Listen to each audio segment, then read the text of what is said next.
আত্রেই নদীর জলের সংকট খতিয়ে দেখতে বালুরঘাটে ম্যানচেস্টার ইউনিভার্সিটির অধ্যাপকের নেতৃত্বে গবেষক দল।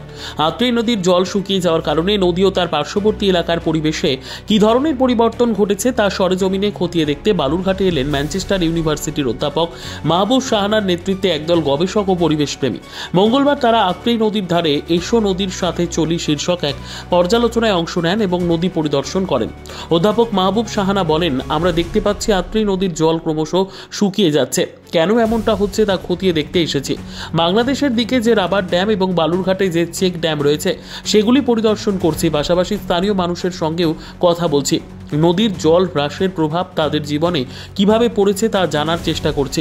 পরিবেশগত দিক থেকেও কি পরিবর্তন ঘটেছে সেটাও বুঝে নিচ্ছি। বালুরঘাটের পরিবেশপ্রেমী তুহিন শুভ্র মণ্ডল বলেন, ম্যানচেস্টার ইউনিভার্সিটির অধ্যাপকের নেতৃত্বে গবেষক দল অন্যান্য নদীর সাথে আত্রেই নদীকেও অন্তর্ভুক্ত করেছেন। তার জন্য আমরা কৃতজ্ঞ। তাদের সংগ্রহ করা তথ্য রাজ্য সরকারকেও জানানো হবে। North Bengal Times report. আজকে দেখছি আপনারা আত্রেই বাঁধে এসেছেন, মূলত কি বিষয়গুলো আপনারা আজকে এখানে খতিয়ে দেখছেন?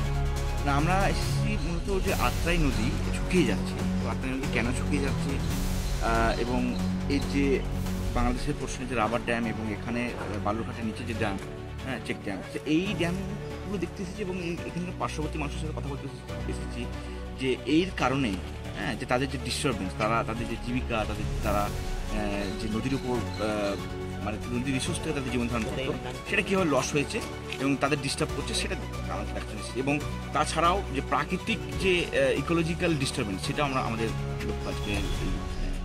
আজকে যে আমাদের কিউ এর ওয়ার্কশপ। প্রাথমিক পর্যায়ে এখন অব্দি আপনারা তাহলে কি তাহলে এখন অব্দি মানে দেখলেন বা বুঝলেন? এটা তো এখন জাস্ট আমাদের অবজারভেশন চলছে। আমরা মানুষের সাথে কথা বলছি এবং আমরা একটা গ্রুপ ডিসকাশন করবো প্রেস ক্লাবে।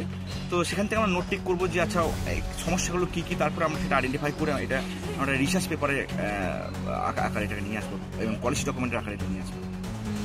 পরবর্তী পদক্ষেপ আপনাদের এই বিষয়ে মানে কী থাকবে? আমাদের পরবর্তী পদক্ষেপ হচ্ছে যে এই মানে নদীর মূল সমস্যাগুলো কী এবং সেই নদীগুলোকে পুনরায় আগের মতো এই মানে আত্রাই নদীকে পুনরায় আগের মতো ফিরিয়ে আনতে গেলে কী পদক্ষেপ নেওয়া উচিত এই বিষয়ে আমরা পরবর্তী সময় এটা নিয়ে আরও। দক্ষিণ দিনাজপুর জেলাতে আত্রেই নদী বাদে আরও অনেকগুলো নদী আছে, তো সেগুলো থেকে আপনার কিছু? আমরা অবশ্যই, আমি আগে গিয়েছি যমুনা নদী গেছি, আমি আরও যে নদী টাঙ্গন আছে, পুনর্ভবাতে গেছি। তো আমরা এখন মেইন আমাদের আত্রাই উদ্দেশ্য, তারপরে আমরা অন্যান্য নদীগুলো নিয়ে কাজ শুরু করছি, ছোটো ছোটো নদীগুলো নিয়ে কাজ করছি।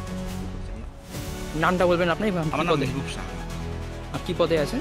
আমার নাম ডক্টর মেহবুব শাহানা। আমি ম্যানচেস্টার ইউনিভার্সিটিতে লিবারেশন ফেলো এবং ওখানে পড়াই, আমি গবেষণা এবং ওখানে টিচিং করি।